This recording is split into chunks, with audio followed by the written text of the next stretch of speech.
দাবা খেলার বিশ্লেষণে হাজির হলাম ববি ফিশার ও মিখাইল তালের দুর্দান্ত আক্রমণ নিয়ে। ফিশারের পাগলাটে ও বিধ্বংসী আক্রমণে ঘাবড়ে যান তাল। গেম রেটিং ও স্ট্যাটিস্টিক্স জানতে না টেনে সম্পূর্ণ ভিডিও দেখুন। আমেরিকান গ্র্যান্ড মাস্টার ফিশার হচ্ছেন সর্বকালের সেরা দাবাড়ুদের একজন। এই খেলাটি হয়েছিল ব্লেডে 1961-এ। গেম পিজিএন সহ খেলার বিস্তারিত তথ্য কমেন্ট বক্সে দেখুন। বেশি বেশি পোস্ট করে নিজে নিজে বেস্ট মুভ খোঁজার চেষ্টা করুন। যারা সাবস্ক্রাইব করেননি সাবস্ক্রাইব করতে ভুলবেন না। চলুন শুরু করা যাক। E4 দিয়ে খেলা শুরু করে Bobby Fischer. King's pawn opening. Mikhail Tal খেলেন C5, নাইট টু F3। তো আমরা পাচ্ছি Sicilian defence, knight to C6, old Sicilian variation, D4, C takes on D4, knight takes on D4, E6, Taimanov variation, knight to C3, queen to C7, Z3, white তার বিশপকে বের করে আনবে, night to F6। এখানে কিন্তু আরেকটি popular move হচ্ছে A6। তো যাই হোক, আমরা এই খেলায় পাই night to F6, night D2 B5 খেলে হোয়াইট। দেখুন attacking queen, queen to V8, bishop to F4, attacking queen, knight to E5, bishop to E2, bishop to C5। তো এবার কি করবে হোয়াইট? এটি একটি ক্রিটিক্যাল পজিশন এই খেলার। এখানে হোয়াইট খেলে বিশপ টেক্স অন E5, সে তার শেপ কিন্তু নাইটকে ক্যাপচার করে। Queen takes on E5, F4, attacking queen, queen to B8, E5, attacking knight. এবার নাইট কোথায় যাবে? আপনি যদি ব্ল্যাক নিয়ে খেলতেন, কোথায় খেলতেন নাইটকে? নাইট টু G8 যদি খেলে তাহলে কি হয় চলুন দেখি। সেক্ষেত্রে নাইট টু D6 চেক, এবং দেখুন হোয়াইটের পজিশন কিন্তু এক্ষেত্রে অনেক শক্তিশালী হবে। তো যাই হোক, এটি কিন্তু বুঝতে পারে মিখাইল তাল, যার কারণে তিনি খেলেন A6, কাউন্টার অ্যাটাক করেন নাইটের ওপর। E takes on F6, A takes on B5, F takes on G7, attacking rook, rook to G8। দেখতে পাচ্ছেন রুক কিন্তু পনকে ক্যাপচার করবে। Knight to E4, attacking bishop. তো পন সেভ করার আগে কিন্তু অ্যাটাক করছে Bobby Fischer. Bishop to E7, queen to D4, protecting pawn, rook two A4, attacking queen. তো এবার কি করবে হোয়াইট? ক্রিটিক্যাল একটি পজিশন। আপনি চাইলে পোজ করে একটু ভাবতে পারেন হোয়াইটের জন্য ভালো মুভ কি। এখানে হোয়াইট খেলে knight to F6 check, bishop takes on F6, queen takes on F6, C7, attacking C2 pawn. এবার কিভাবে ডিফেন্ড করবে হোয়াইট? হোয়াইট খেলে, হোয়াইট কিন্তু কাসলিং করে। দেখতে পাচ্ছেন A2 পন কিন্তু আনপ্রোটেক্টেড। আপনার কি মনে হয় হোয়াইট কি অনেক বিপদে পড়ে গেল? চলুন দেখি। Rook takes on A2, queen to B1, attacking rook, rook to A6, রুকে কিন্তু সরিয়ে আনলো। আমরা যদি ব্যাক করি, এখানে আপনার মনে হতে পারে কেন কুইন এনে অ্যাটাক করলো না। চলুন দেখি, যদি কুইন টু A5 খেলে, এখন কিন্তু রুক টু A1 খেললেই চেকমেট, কিন্তু সেটি কিন্তু হবে না, কারণ B4 যদি খেলে হোয়াইট, সেক্ষেত্রে কিন্তু চেকমেট থ্রেট কিন্তু ফেরানো যাবে। কুইন টু A4 যদি খেলে আবারও কিন্তু C2 স্কোয়ারে কিন্তু চেকমেট থ্রেট দিচ্ছে ব্ল্যাক। হোয়াইট খেলবে কুইন টু C3, অর্থাৎ ব্ল্যাকের কিন্তু কোনো লাভ হবে না এবং হোয়াইটের জেতার সম্ভাবনা কিন্তু অনেক বেড়ে যাবে। তো এটি কিন্তু বুঝতে পারে মিখাইল তাল, যার কারণে এই মুহূর্তে তিনি কিন্তু খেলেন rook to A6, bishop takes on B5, rook to B6, attacking bishop. Bishop কোথায় যাবে? Bishop to d3, e5। দেখুন e5 খেলে কিন্তু অ্যাটাক করলো কুইনের ওপর। কুইনের জন্য সেফ স্কোয়ার কি? হোয়াইটের কি করা উচিত?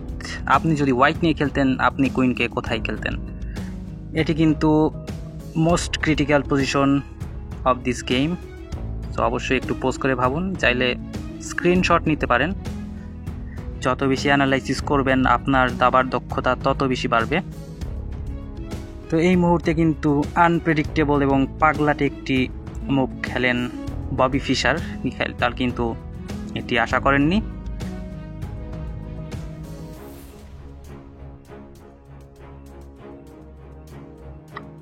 F takes on e5।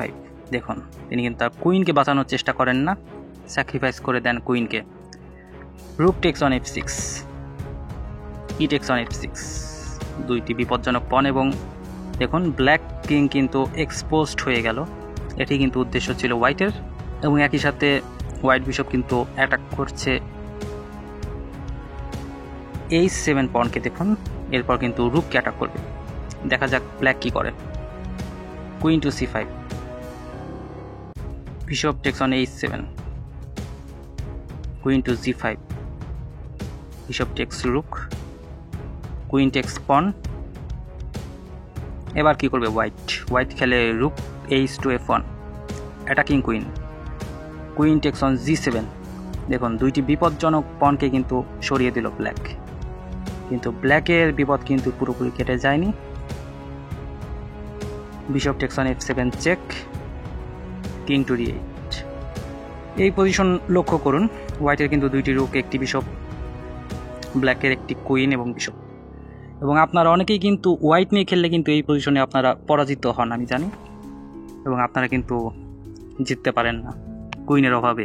কিন্তু এটি কিন্তু আসলে হোয়াইটের জন্য উইনিং আসলে পজিশন, এবং ইঞ্জিনও কিন্তু সেটি বলছে। দেখুন হোয়াইটের জেতার সম্ভাবনা অনেক বেশি। তো অবশ্যই বেশি বেশি অ্যানালাইসিস করতে হবে, তাহলে আপনারাও আসলে জিততে পারবেন এই ধরনের উইনিং পজিশন থেকে। দেখা যাক মিখাইল তাল জাদুকরি কোনো মুভ খেলে পরাজয় এড়াতে পারেন কি না, চলুন দেখি। এরপর বিশপ টু e6 খেলে white, queen to h6,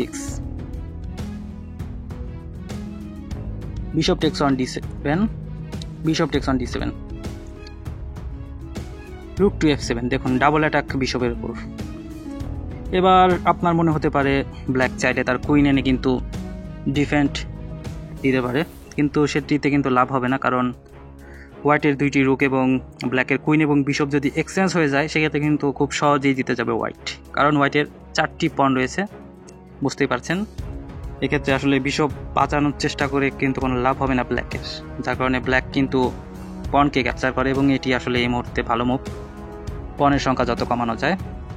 রুক D takes on d7, king to e8, rook D to e7 check, king to d8, rook to d7 check, king to c8, rook to c7 check, king to d8, rook f to d7 check, king to e8, rook to d1, b5, rook to b7, queen to h5, g4। একটি পণ কিন্তু ফ্রিতে দিচ্ছে white. এরপর queen খেলে h3-তে। যদি back করি, এখানে কেন পণকে ক্যাপচার করলো না? আপনি ব্ল্যাক নিয়ে খেললে কি করতেন ক্যাপচার? অবশ্যই একটু ভেবে বলবেন। দেখুন যদি ক্যাপচার হয় সেক্ষেত্রে রুক টু h1, এবং দেখুন এক্ষেত্রে কিন্তু চেকমেট হয়ে যাবে ব্ল্যাক। তো আপনার মনে হতে পারে কুইন যদি d4-এ খেলি তাহলে তো চেকমেট আটকানো যাবে। এটা আসলে মোটেও উইনিং মুভ হবে না, হেরে যাবে ব্ল্যাক, কারণ রুক টু h8 চেক। এক্ষেত্রে যদি কুইন ক্যাপচার করে রুককে, পাল্টা আক্রমণে কিন্তু কুইন চলে যাবে, কারণ চেক। এরপর দেখুন, এবং এই মুহূর্তে কিন্তু খুব সহজেই জিতে যাবে হোয়াইট। তো যার কারণে এই মুহূর্তে কিন্তু পণ ক্যাপচার করা যাবে না। এই এইচ ফাইলের উপর কিন্তু প্রভাব ধরে রাখতে হবে, এবং সেটি করে মিখাইল তাল। তিনি খেলেন কুইন টু h3, রুক, এরপর খেলে এরপর g5, কুইন টু f3। দেখতে দেখতে পাচ্ছেন উভয় রুকের উপর কিন্তু নজর রাখছে কুইন।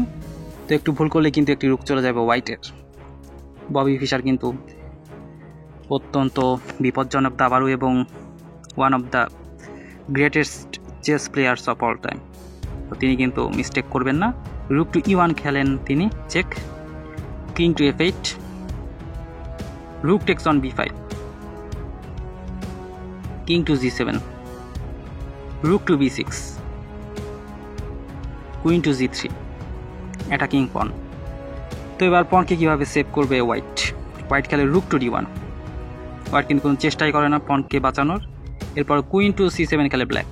আমরা যদি ব্যাক করি, কেন পনকে ক্যাপচার করলো না ব্ল্যাক? চলুন দেখি। যদি পনকে ক্যাপচার করতো সেক্ষেত্রে rook to D7 check, king to H8, এবং দেখুন হোয়াইট কিন্তু জিতে যেত, বুঝতেই পারছেন। যার কারণে এই মুহূর্তে পন ক্যাপচার করা যাবে না।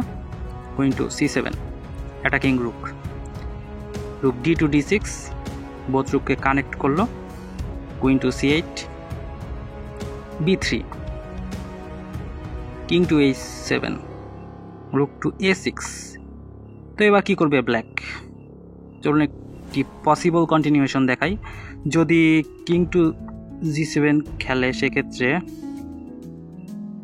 রুক to A7 check, king to G8, rook D to D7, queen to E8, G6, queen to E1 check, king to B2, queen to E5 check, king to A2।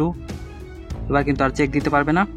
Queen to E8, rook to G7 check, king to H8, rook to H7 check, king to G8, rook A to G7 check, king to F8, rook to H8 check, king text on G7, rook takes on E8। এবং দেখুন এই মুহূর্তে কিন্তু খুব সহজেই জিতে যাবে white. তো যার কারণে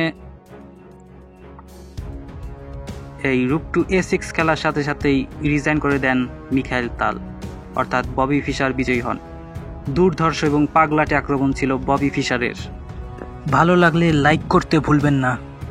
অ্যাকুরেসি ফিশার 92.5, ব্রিলিয়ান্ট মুভ 1টি, গ্রেট মুভ 5টি, বেস্ট মুভ 21টি। Accuracy Mikhail Tal, best move 23টি, মিস্টেক 1টি। Game rating Fischer 2450, Tal 2300। Middle গেমে মিখাইল তালের তুলনায় অনেক ভালো খেলেন ফিশার, এবং এখানেই কিন্তু বড় পার্থক্য তৈরি হয়।